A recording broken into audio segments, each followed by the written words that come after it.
Assalamualaikum everyone. Here is Sanjna from Begum Nisrat Bhutto Women University Sakhar. Let's discuss about the main topics for your entry test 2026.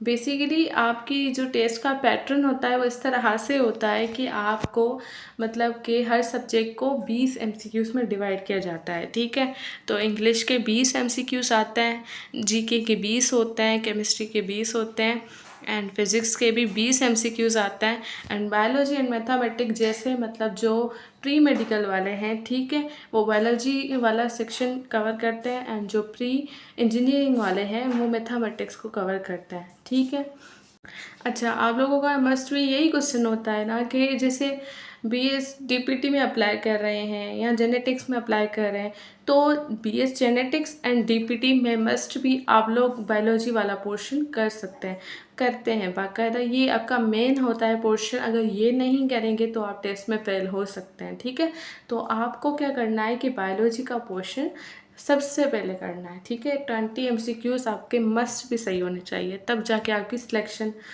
होती है। ठीक है, और ये है कि देखें, अगर आपका क्वेश्चन यही भी होता है कि अब दूसरे जो डिपार्टमेंट बचते हैं तो वो क्या करें, मतलब उनके लिए अलग सब्जेक्ट्स होते हैं। नहीं भाई, यहीं से सब्जेक्ट होते हैं।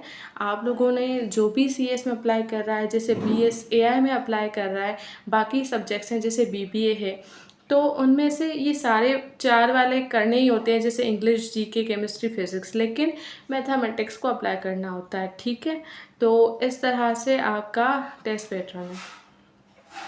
अब ना इम्पॉर्टेंट टॉपिक्स की बात करते हैं। इम्पॉर्टेंट टॉपिक्स बायोलॉजी वाले मतलब कि जो डीपीटी वाले हैं या बीएस जेनेटिक्स वाले हैं, ठीक है, उनके लिए ये इम्पॉर्टेंट टॉपिक्स देख लें।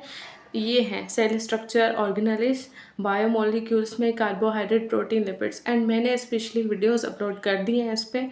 मैंने इसके ना एमसीक्यूज़ वाले वीडियो अपलोड कर दिया, आप लोग उसको सॉल्व करने की कोशिश कीजिए। ठीक है, एंजाइम्स वाला चैप्टर देख लें, फोटोसिंथेसिस वाला बहुत इंपॉर्टेंट है एंड रेस्पिरेशन वाला। ठीक है, रेस्पिरेशन में से बहुत सारे एमसीक्यूज़ आए थे उस दफ़ा भी जब मैंने टेस्ट दिया था 4 साल पहले। ठीक है, अब human digestive system, circulatory system, nervous system.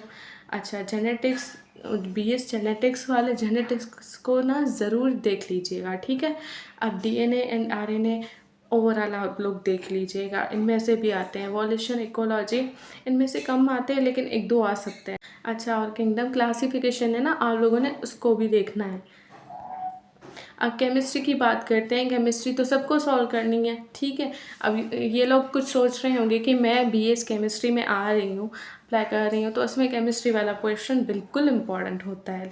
ठीक है, लेकिन उसके साथ साथ आपको मैथमेटिक्स वाला पोर्शन भी करना होता है। ठीक है, तो इसमें देख लें एटॉमिक स्ट्रक्चर, ठीक है, ये टॉपिक्स हैं, और पीरियोडिक टेबल तो आपको रट्टी होनी चाहिए। ठीक है, आप इजी तरीके से कोई भी वीडियो देख के याद कर सकते हैं। केमिकल बॉन्डिंग आपका टॉपिक है, मोल कॉन्सेप्ट नेसेसरी है, आप उसको मस्ट भी पढ़ लीजिएगा। ठीक है, stoichiometry and acid base and salt, मैंने ना एमसीक्यूज़ अपलोड कर लिए हैं। आप लोग केमिस्ट्री के एमसीक्यूज़ मेरे चैनल पे जाके देख सकते हैं। ठीक है, organic chemistry base hydrocarbons, organic chemistry is very very necessary. Okay, तो आप उसको रीड कर लीजिएगा, उससे तैयारी कर लीजिए। ठीक है, स्टेट्स ऑफ मैटर, जैसे आपकी सॉलिड है, लिक्विड है, गैस है। ठीक है, इनमें से क्वेश्चन आते हैं कि जैसे सॉलिड से लिक्विड बनाएं या लिक्विड से गैस बनाएं, उस प्रोसेस को क्या कहते हैं। ठीक है, तो इनमें देख लीजिएगा, मैंने एमसीक्यूज़ ऑलरेडी आपको सॉल्व करवाए हुए हैं। ठीक है, एंड नेक्स्ट टॉपिक है आपका solutions and chemical equilibrium, equilibrium से भी आते हैं। अच्छा, अब आते हैं फिज़िक्स के पोर्शन पे। फिज़िक्स में से ये टॉपिक बहुत इम्पॉर्टेंट है। ठीक है, बीएस फिज़िक्स वाले ये भी कर सकते हैं, ये पोर्शन आपको लाजमी करने होते हैं, लेकिन जो अब देखें डीपीटी वाले हैं उनको भी फिज़िक्स करना है। जैसे एमटी गेट में होता है वैसे यहीं पे रूल है। ठीक है, आप टॉपिक्स देख लें। Motion and kinematics, Newton's law very important. ठीक है, वर्क, पावर, एनर्जी, इन सब के यूनिट्स आपको रटे होने चाहिए। ठीक है, तो आप लोग जब तक एमसीक्यू सॉल्व नहीं करेंगे, प्रैक्टिस नहीं करेंगे, तब तक आपकी जो है स्किल्स कैसे इम्प्रूव होंगी। ठीक है, तो प्रैक्टिस करने से ही आप वो चीज़ अचीव कर पाओगे। ठीक है, तो आप लोगों ने ना मेरे चैनल पे जाके आप लोगों ने एमसीक्यूज़ को देखना है। ठीक है, उसमें से सॉल्व करना है और बताना है कि कितने एमसीक्यूज़ आप लोगों ने सही किए हैं। ठीक है। Momentum and gravitation and waves and sounds, आप लोगों ने इन टॉपिक्स को भी देखना है। उसके बाद आपने इस टॉपिक्स को भी देखना है, लाइट, रिफ्लेक्शन एंड रिफ्रैक्शन, ठीक है, current, electricity, magnetism, modern physics, units and measurements, ठीक है, आप लोगों ने इन सब को देखना है।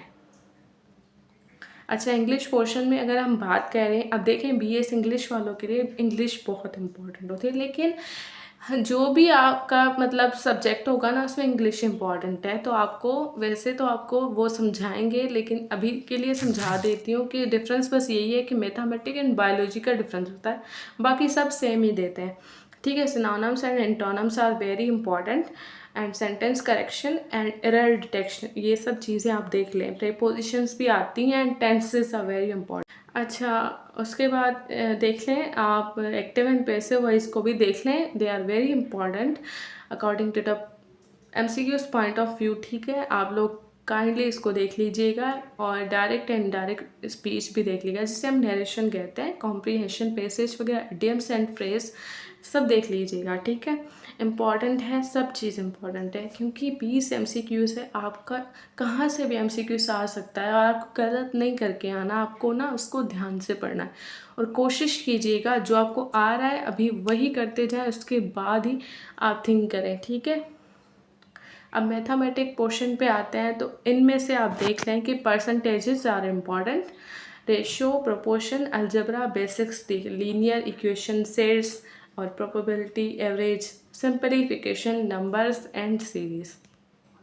अच्छा, जीके की अगर बात करते हैं तो जीके में आपकी पाकिस्तान की स्टडीज़ भी आ जाती हैं, ठीक है। आपको उनमें से भी देखना है, जिससे मैंने कुछ सॉल्व करवाए हैं, आप उसमें से देख लीजिएगा। करंट अफेयर्स, ठीक है, कैपिटल्स एंड करेंसीज थोड़ी सी याद होनी चाहिए, जैसे पाकिस्तान की मैंने ऑलरेडी आपको बताई हुई है कि रुपी है, ठीक है, यूएसए की डॉलर है, इस तरह से आपको कुछ याद करनी होती है, ठीक है। मैक्सिमम आप 20 तो एटलीस्ट याद कर सकते हैं, ठीक है। इस्लामिक स्टडीज़ और कुछ ऐसे बेसिक क्वेश्चंस आ जाते हैं। अच्छा, उसके बाद important days, famous personality, Sindh and Pakistan geography, ठीक है। ये सब था हमारा आज का lecture. Thank you so much for listening me, do like, do subscribe to my channel.